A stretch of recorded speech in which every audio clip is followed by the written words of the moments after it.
Қалала Урал Батыр эпосын яттан һөйләү буенча яшь сәсәндәр бәйгеһе ел һайын оештырыла. Быел ул милли кием көне һәм башкорт мәдәнияте һәм рухи мирас йылы сиктәрендә үткәрелде.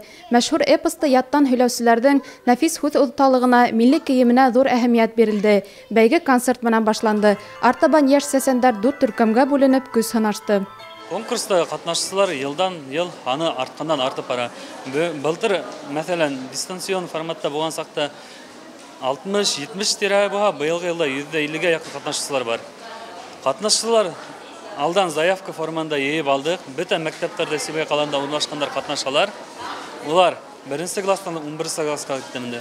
Иң күп һүзләрдә ятлаучы укучылар да бар, 2000-гә якын ятлаучылар да, әдрәк тә.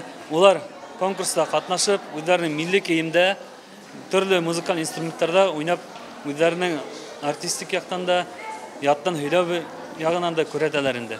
Һаванда кан эсеү, тәмләнмә булмаһа, адамдар юку калдырып, көндәге каңгырып, аяк-кулын талдырып, безне өйдә калдырып, йөрмәс ине кунар тип. Урал әйдә булмаһа, кабырсакта асайык, һәр береннән аз-азлап, берәр тамчы исәек, кандын, тәмен беләек. Сараны оештыручылар билдәләвенчә, Урал Батыр эпосы башкорт халкының бөек кумарткыһы, ата-бабаларыбыз буынга тапшырган бай хазина, авыз тел иҗадының хуклангыч өлгеһе. Ул үзенең борынгылыгы, күләме, йөкмәткеһе һәм әһәмияте ягыннан дөньяла билдәле башка ошо жанр әсәрләре менән бер кимәлдә тора. Еңүчеләр Өфөлә узачак республика ярышында кала исеменнән чыгыш яһаячак.